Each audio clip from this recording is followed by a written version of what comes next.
is Daily Blast Live. We're talking about what you're talking about. Real, honest, entertaining, live. DBL starts right now. This nation will smile again. This nation will know sunny days again. This nation will know joy again. And as we do, we'll remember each person we've lost, the lives they lived, the loved ones they left behind. Some very moving words from President Biden last night. Welcome all to DBL. It's Tuesday, February 23rd. I am Tori, and I'm here with my good friends Al and Erica. Well, the nation is coming together to mark the 500,000 lives lost to the pandemic. President Biden delivered those remarks you heard a moment ago from the White House at sunset last night. This is taps. Wow. There was also a national moment of silence to honor those who've died. Excuse me, Amazing Grace. The bells at Washington's National Cathedral tolled 500 times, once for every 1,000 lives lost. The president also ordered flags to be flown at half-staff for 5 days. We've now lost more than World War I, World War II, and Vietnam combined. That is the amount that we've lost. I thought it was particularly touching to hear from Biden. I don't know if you all know about Biden, but he lost his wife, his daughter in a terrible car accident. He was sworn in as a senator in a hospital with Bo and Hunter in casts because of the hospital and the car accident. Then he lost Bo to cancer. If anyone knows grief, this man knows grief. And our country is truly grieving, and I thought it was very moving. What do you think, Erica? Well, I'll steal a phrase from you. Consoler in chief is something that you would say a lot. Just talking about how our leadership needs to be at a point where people, one, believe in what they're saying, but also believe that there's empathy involved. And right now, we need empathy in a way that we've never needed it before. And when we talk about 500,000, a lot of people, always want to counter this by saying, well, most people survive the coronavirus. That is true, but you also have to take into account people who have lost their lives due to mental health issues and suicide. You have to take into consideration people who didn't get the standard of care or screenings that they need for preventative measures and have lost their lives because of the overload of our healthcare system. So our country very much is in a grieving state. And the idea that we are trying to just gloss over it in a lot of capacities is very hurtful to those of us who have lost loved ones. I know loved ones that have been sent in a box, their cremation, and that's how they got their loved ones. My cousin, who I rarely saw, I just found out has passed from COVID. I didn't know him well, but everyone knows someone that has passed, and it's I thought it was quite touching last night. What do you think, Al? I mean, Erica kind of hit it on the head, but I just think everybody thinks once we're vaccinated, let's go back out to the bar and to Disney World and everything's gonna be fine.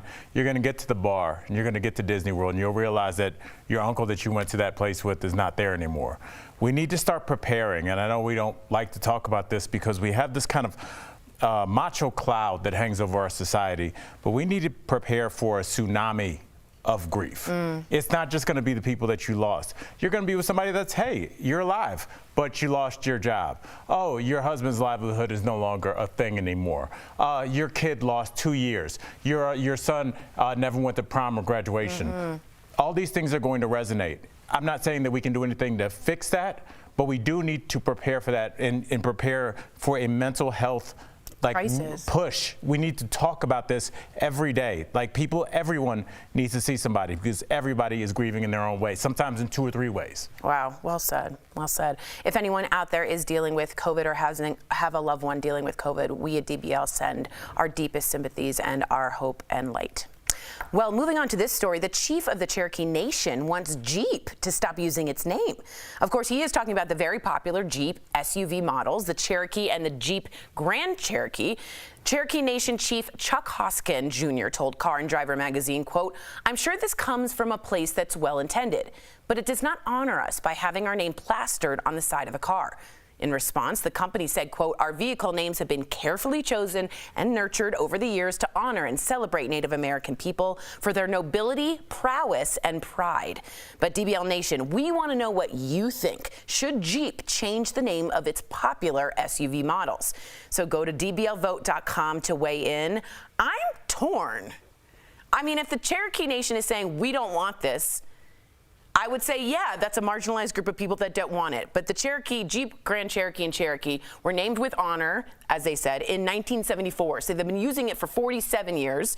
And it, in some ways, I think the Cherokees have been using it longer than that. I agree. But considering close to something like the Washington Redskins, which was just so horrific, do you think this has the same need to change? Is it urgent?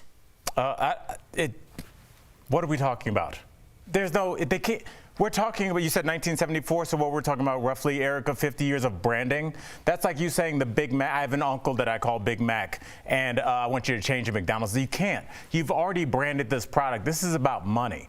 And they'll say they're sorry. They'll say they understand. They also have another truck called a Comanche, I believe. So, I mean, this is kind of how they've branded themselves, and I completely get where the Cherokee are coming from. I think it's embarrassing, but I don't think that they could change this just for economic reasons. Well, I mean, sometimes you have to eat some money, Al. I mean, at the end of the day, you have someone. I always say I'm not going to speak for another group of people because I don't appreciate when someone tells me, like, you shouldn't be offended by this. I think what's happened is the floodgates have really opened, which is the reason why there has been this push throughout the history of our country to oppress marginalized groups and their angst about being marginalized. Yeah. I mean, like, how dare they? Right.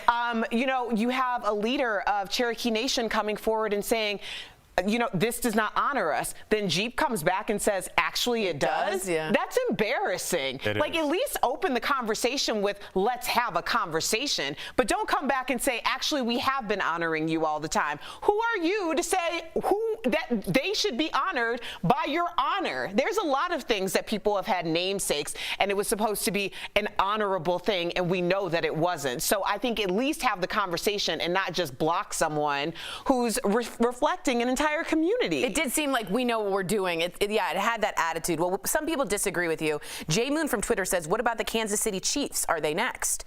Mark from Twitter says, as an Irish American, I demand an end to Lucky Charms cereal, Irish Spring Soap, Notre Dame Fighting Irish, and the Boston Celtics. I mean, I think there's sarcasm in there. I was talking with my girl about the Notre Dame Fighting Irish this weekend, and just saying I cannot believe that that's a thing. You think about a group of people, the Irish, that have endured generations of trauma, and that has led to what now is kind of considered a cute thing, which is alcoholism, which happens to a lot of people that are damaged over the course of hundreds of years. And now it's somebody's mascot, the Fighting Irish. That's a drunk outside of a bar. I agree with you, Al, about what that is. I agree with you.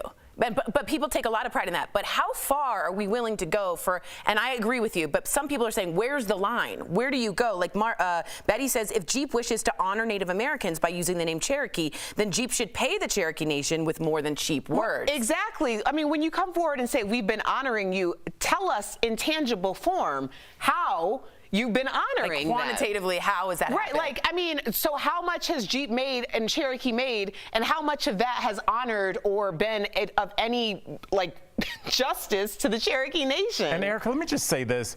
I don't like the phrase, where's the line? I think that's such a way to get out of everything, because it's like, hey, our 15-year-old wants to drink booze and drive the car around. You're like, well, I don't think they should do that. Oh, I guess they can't do anything then. It's like, no. There's a pretty thick line there about what we're saying is okay and what's not. But when people say, where's the line, it just means that there's going to be the slippery slope where then all of a sudden we don't allow Jeep to exist as a brand. I disagree. I think people say, where's the line when it gets into a gray area. I don't think this is gray. So a lot of our viewers do think it's gray, and I'm asking you, do you think that all mascots then, no matter what, should be changed so we avoid hurting anybody's feelings? If they're named after a group of people to say that we don't like this, yes. It's not that hard. So many teams. Syracuse changed their names. St. John's changed their names. They used to be the Red Men. Now they're the Red Storm. Syracuse was the Orange Men, between Oklahoma and Texas, and it was called the Red River Shootout. They didn't like the name Shootout. They call it the Red River Rivalry now. Is everybody alive? Are we still here? Washington Bullets changed to the Washington Wizards because we were the murder capital. That was a bad change. That was, well. Not a lot of Wizards. Well, I mean, at the end of the day, I just always question when people are so upset in that direction. Do you even drive a Cherokee? Right. How are you involved? You involved in Cherokee Nation? Right. How would you even know if we weren't talking about it? So just cool your jets. That's cool. Just cool your jets. That's true. The final vote, guys, is 78% of you say, should they change the name? No. So a large majority. I say go with my high school mascot, the Grasshopper. See, that's what everybody's scared of. Okay. Right there. Coming up That's on the line. DBL. Okay, there's the line. Actress Vivica A. Fox chats with Erica all about her iconic roles and celebrating black cinema in America. God, I love her in Kill Bill. Okay, and should companies like Nice Uber... timely reference there. Well, that was the shot, Al. I know, but come on. Pay their delivery drivers more, or should we be tipping more? Everyone get ready to type in. The debate's coming up next.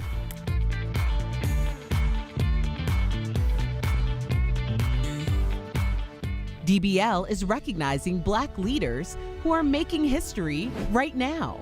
Late actor Chadwick Boseman made history by receiving 4 Screen Actors Guild Awards this year, which included his leading role in Ma Rainey's Black Bottom. This broke the record for the most nominations in one night. He will also be celebrated as Black Panther, Marvel's first black superhero.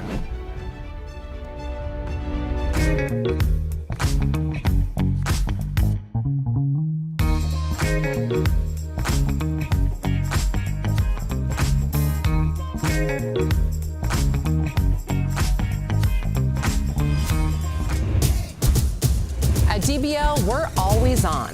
I'm in control. You're trying to give a conversation up here. Shouldn't he be held accountable? Absolutely. This is where I'm going to push back. Is this my shocked face? Tori, I will walk off the set. You should. This February, DBL is all new I agree with Al on this one. every day. Yeah, wow, I said it, Tori. Yo. I'm in control.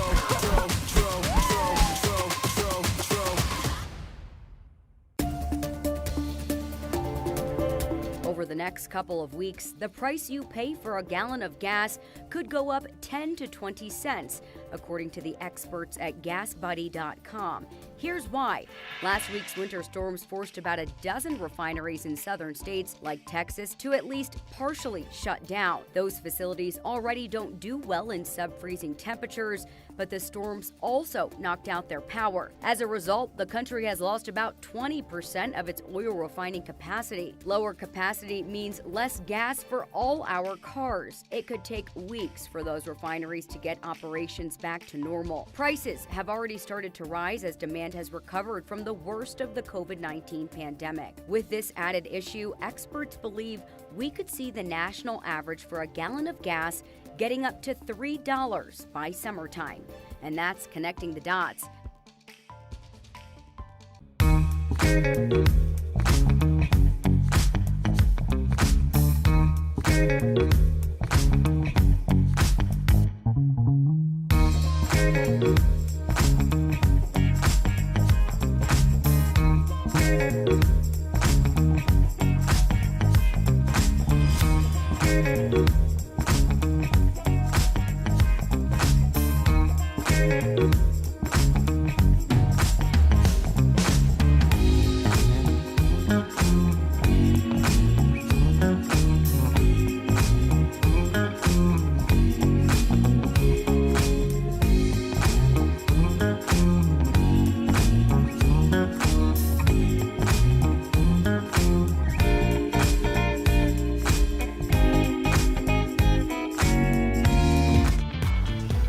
Welcome back to DBL. A big shout out to our coworkers tuning in from home during the pandemic. I'm tuning in.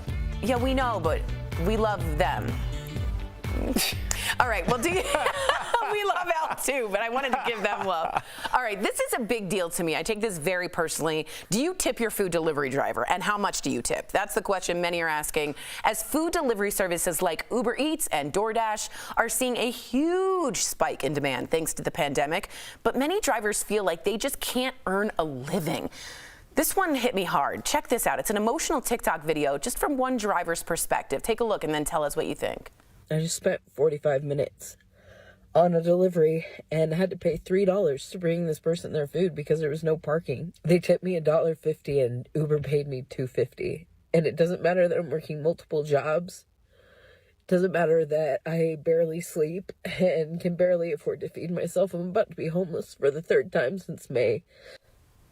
That breaks my heart. So if you do the math, after paying for parking, that driver made $1 on 45 minutes worth of work. Guys, we got to do better. Is it up to consumers to tip these delivery drivers more, or should companies pay them more? I would love to know what you guys think. I have a strong take on this. Al, how do you feel? I think it's on the companies. Obviously, you should tip these people that are not only bringing you your food so you don't have to move, but also they're coming out in the dead of winter, and there's a virus that hangs in the air that tends to kill people. So I think maybe if you could throw them some dollars, that would be ideal, but I don't want to depend on that, Erica. So I would like the companies that are making a ton of money by using these people's vehicles and these people's physical labor to kick in an extra couple bucks. Is that what we want? Yeah, I think that if you're at the point where you're advertising and have big marketing campaigns, you should be paying the people who are working underneath your umbrella. I do also believe that if you are going to order, and a lot of people have moved in that direction that didn't necessarily do that, a part of ordering is the same as a part of going to a restaurant. If you don't put in the cost of tipping, the cost of parking, all the things that require you going to a restaurant, then maybe you should choose a different restaurant or don't go. If you're going to order and you're not going to tip the person that brings food to you, maybe you should go and pick up the food yourself. That's just a part of it. And I think that a lot of these, I sent a text message screenshot to you guys with a driver who delivered my food, and he was telling me how he lost his job, and he was just very grateful for me making this order. Did I give him more money? Hell yeah, I did, but I already was going to tip him well because I appreciate what they're doing. I just don't understand why we have to break people in this country. Just take a human being and just break them down. Clearly, people are working hard. We call them lazy. We say they're leeching off the system. Meanwhile, CEOs just abandon their company and get a $90 million golden parachute.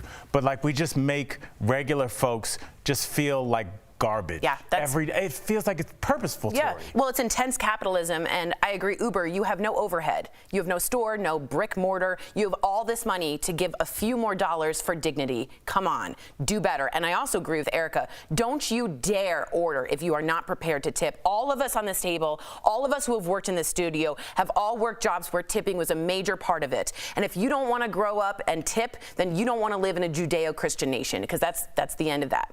Coming up on DBL, Erica is catching up with actress Vivica A. Fox from her rom-com roles to Kill Bill. See? Is she talking about a Judeo-Christian nation? I was like, what? It makes sense. She's talking all about it coming up next. You don't want to tip. You don't want to care about your fellow.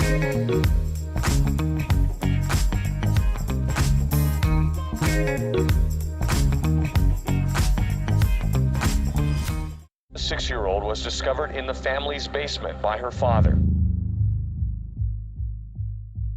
911 emergency. We have a kidnapping. There's a ransom note here. Okay, what's your name? Are you Kathy Ramsey? I'm the mother. The parents are suspected in the crime.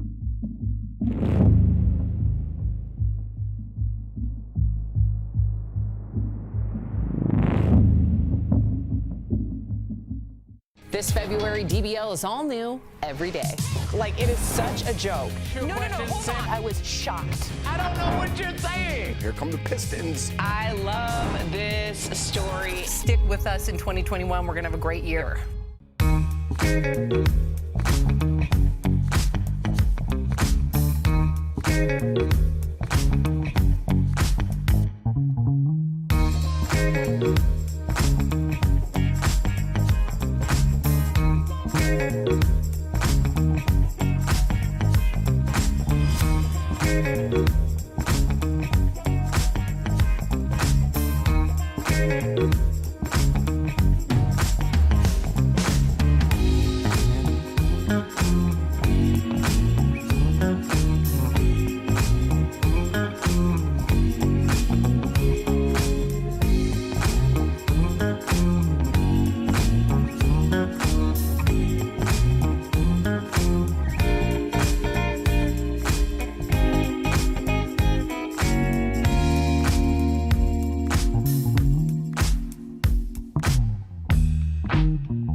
Welcome back to DBL. Black History Month is being celebrated this year with a special collection of films on Tubi featuring the fabulous and talented Queen Vivica A. Fox. I spoke with her earlier in today's Chatting with the Stars. queen, sis of inspiration, Vivica A. Fox, welcome to DBL. Thank you so much, darling. Appreciate that. Well, we appreciate you. So let's get started because, first of all, you know, all of us, of course, are having this whole quarantine pandemic fatigue. And a lot of people spent a lot of this time alone. But you shared that you haven't been spending time in quarantine alone. So the streets want to know, what's dating been like for you during this pandemic? Well, just get right to it, girlfriend. Why don't you? You know, I have been dating again, and I'm going to wait to reveal who it is. So stay tuned, darlings. Well, we will be waiting with bells and whistles, but you are giving a lot of love inspiration during this month of the heart, you know? But let's talk about your career. Primetime TV series, blockbuster films, and reality TV shows. But being a dancer on Soul Train may have been the first to really solidify you in Black television history. So what do you remember about that time? Hey there, it's your girl Vivica Fox, and I was a Soul Train dancer from 1982 to 83. Oh my gosh, you are just killing me this morning, okay? Yes, I too was a Soul Train dancer. You got that right. I can remember that I had just moved out to Southern California from Indianapolis, Indiana, and a girlfriend of mine used to go up to Soul Train, so she asked me to go, and I was like, Soul Train? Oh my gosh, that was like the Black American Bandstand. Right. And, you know, everybody watched it. I said to you earlier, you have been such inspiration for me as a Black woman in front of the camera in every capacity. And you know, first of all, congratulations, because a number of your films that you star in and make up the story of our lives are being featured as part of Tubi's Black Cinema Collection this month. Set aside a bonus of another 10 million credits. Don't let them know until it's deposited. So how has your Black girl magic shaped your career? Gosh, it's been everything. I'm so blessed that I've gracefully been able to go into different chapters of my career. And Tubi has got a little bit of all of the, you know, catalog of Vivica Fox. So I'm so grateful that, first of all, I'm still here. You know, we lost so many people during the pandemic. I'm so glad that everyone has been giving me my flowers while I'm still here and letting me know how much they appreciate my talents and my efforts. It's just a wonderful time to have some Black girl magic. It really is. One of your biggest films is Kill Bill, and there's talk of a third movie with Vernita Green's daughter, Seeking Revenge. And you've even said that Zendaya would be perfect for the role. So is it possible you could return for this despite being killed off? Absolutely. Well, you know, Quentin Tarantino has a beautiful way of figuring out how to bring you back even in a flashback scene. So, yes, I would love to be a part of Kill Bill 3. I love Zendaya. She would be an excellent casting as my daughter. We're both tall, and I think she's an amazing actress. Vivica, thank you so much. And DBL Nation, check out Tubi's Black Cinema Collection featuring movies starring Vivica A. Fox. It's free all month. We'll be right back. Promotional consideration is brought to you by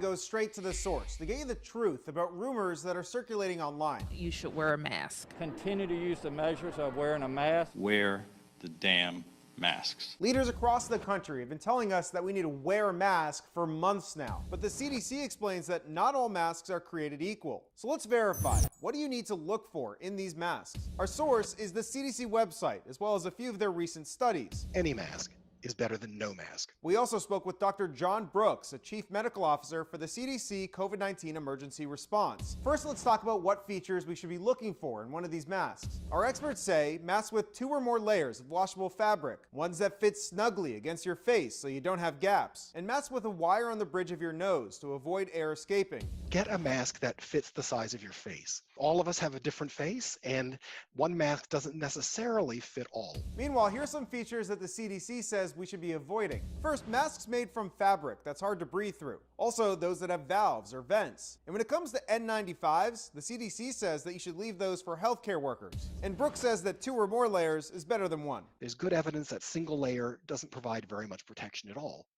People should also know that a face shield, the plastic shield alone, is not sufficient to protect you or others from respiratory aerosols that may be carrying the virus. Now, they're great for eye protection, and if you're going to use them for that, then you have to wear a mask to go with it. What about those gaiters? Well, the CDC says that if you do wear one, you should pick one with 2 layers or fold it so that you create 2 layers. With your Verify, I'm Evan Kozloff.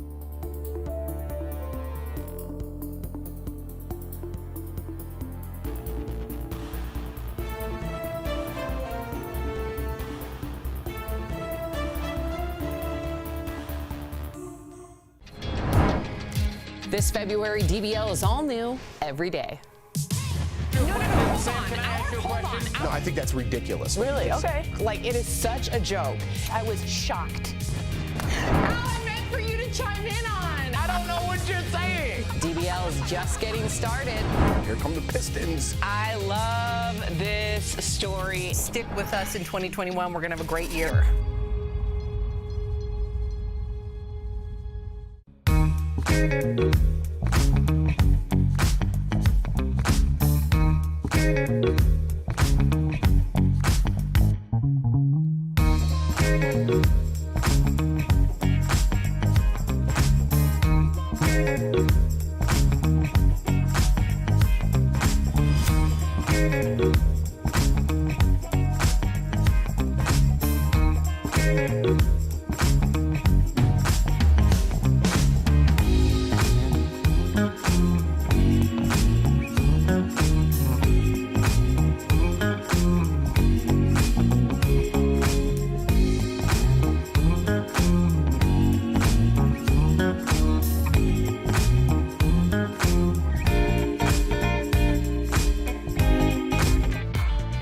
Welcome back to DBL. All right, you guys wrote us in like crazy. I'm going to read some of your comments. Eddie from Facebook says, I want to change my stomach name from fat to skinny. Okay. Okay. Jim says, so what is next? Come on, is this country so sensitive to everything? Betty David says, I think changing these names and changing Aunt Jemima pancake mix is foolish. It's getting ridiculous. You guys are just spreading the hate and discontent. Go Cherokee. Okay, Victoria says they want to use the name. Maybe they should pay the nation $1,000 for every Jeep they sell. Lots of different opinions. That's the best part of DBL. We'll see you same time, Cherokee. same place tomorrow. Bye, guys.